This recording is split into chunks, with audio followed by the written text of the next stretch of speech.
Hermanos, no quería dejar de darles una actualización importante sobre la situación en Siria. La semana anterior expliqué lo que había significado la caída de la ciudad de Alepo, la ciudad con mayor concentración de cristianos en Siria, en manos de las fuerzas islamistas, ¿no? Un grupo guerrillero islamista llamado Hayat Tahrir al-Sham. Y en este momento, el pasado fin de semana, el Hayat Tahrir al-Sham fue capaz de tomar básicamente todo el país, controlando 2 ciudades más, Homs y finalmente Damasco. Y una vez que tomó la capital, el presidente Bashar al-Assad, un dictador,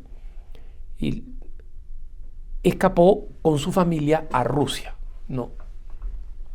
Como yo les había dicho, este movimiento que en muchas instancias en la prensa han sido llamados luchadores de la libertad, rebeldes, etc., tienen una raíz muy anticristiana y fanática sunita, ¿no? Específicamente de esa rama del Islam.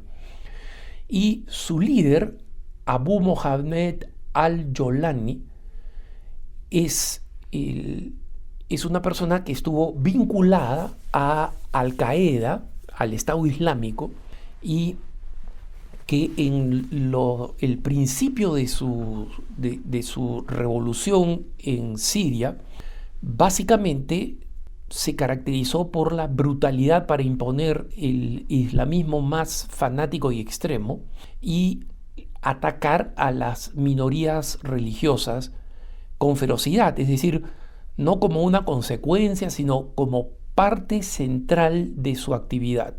Y así es como atacó a los cristianos, a los drusos y a los yazidis, ¿no?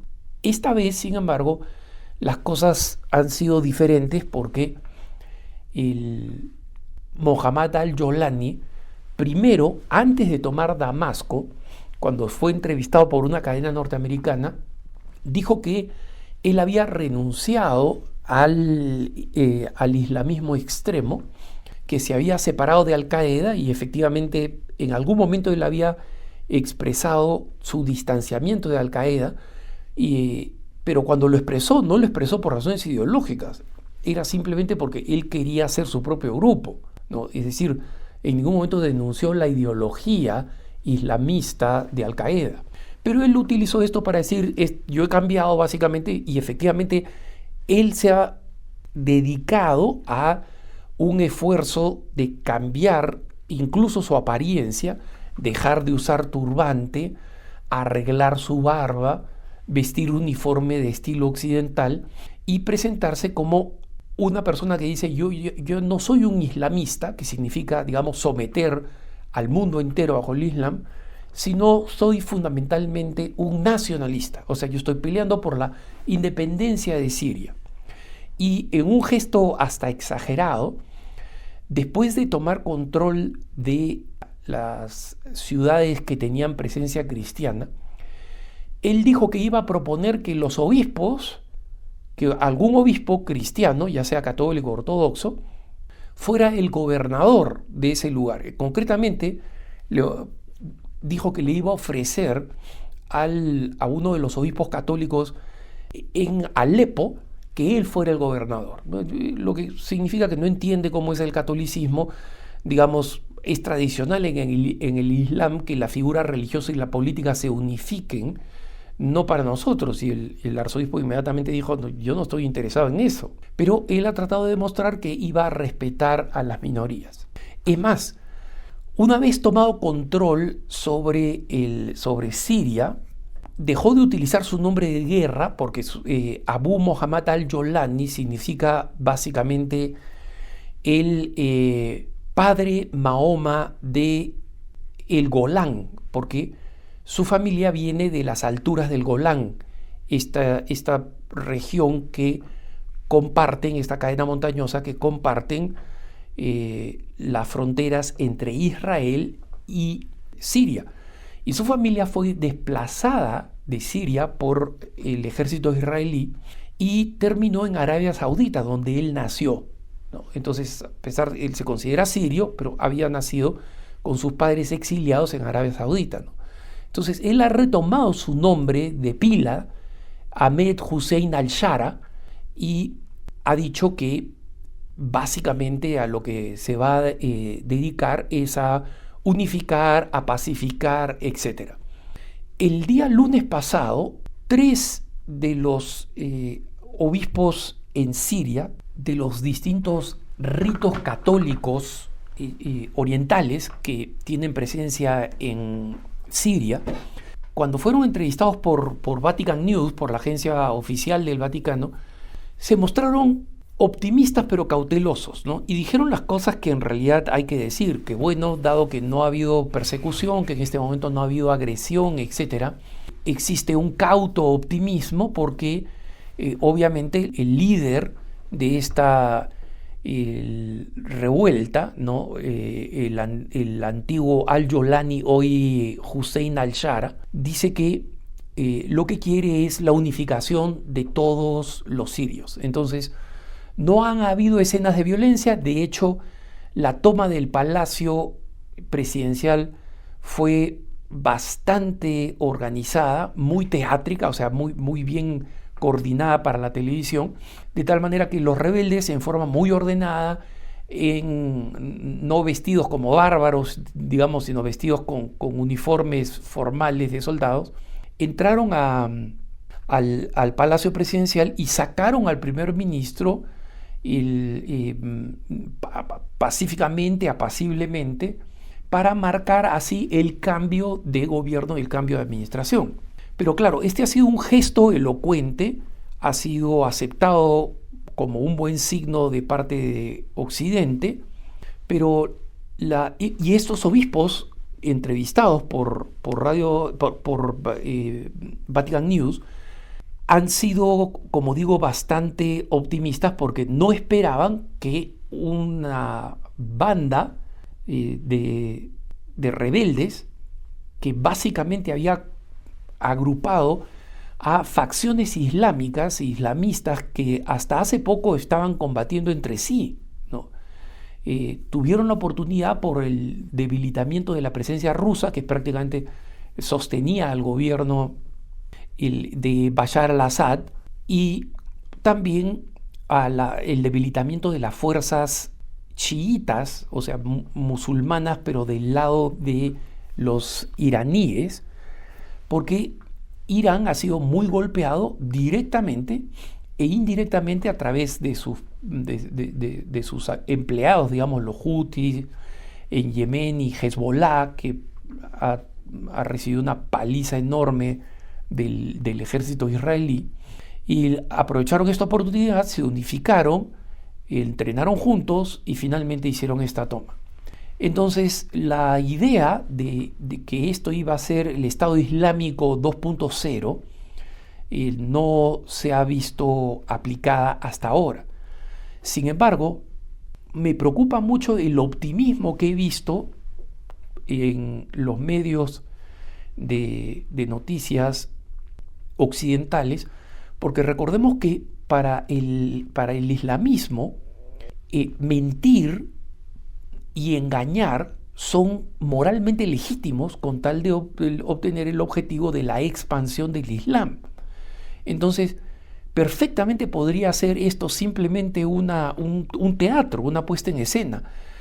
Y es particularmente preocupante porque varios videos en redes sociales han mostrado imágenes no confirmadas de militantes de estos grupos fanáticos golpeando y humillando a cristianos. Ahora, para ser justos, hermanos, fuentes de cristianos están compartiendo estas imágenes. Estamos hablando de cristianos del Oriente Medio, ¿eh? O sea, gente que está interesada, que conoce, que tiene una idea de lo que puede estar aconteciendo ahí.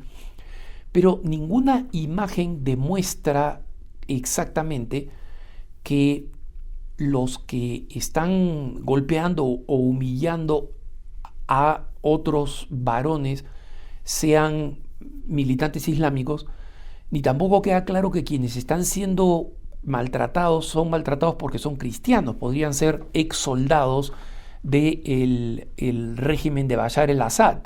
Entonces, la claridad sobre esto aún no está allí, pero que estas imágenes que han estado compartiéndose de abuso, de humillación, son creíbles.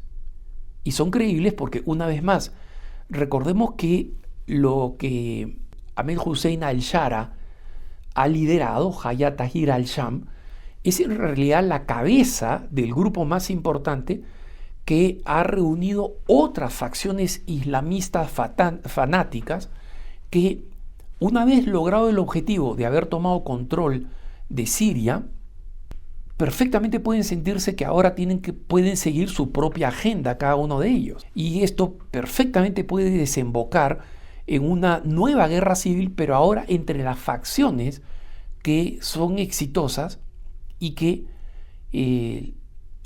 lo que tienen en común es que odian a las otras minorías. Entonces, vamos a ver cuál es la autoridad real de Ahmed Hussein al-Shara, su habilidad para mantener el país unificado, cuál va a ser el proceso de unificación, va a convocar a elecciones generales o se va a convertir inmediatamente en un presidente, entre comillas, dictador, porque tomó el poder a la fuerza, correcto, de un dictador. Pero vamos a ver si decide por un camino democrático y cómo afecta eso a los cristianos. Porque en muchos países, hermanos, existe la democracia, en muchos países islámicos, en Pakistán, por ejemplo.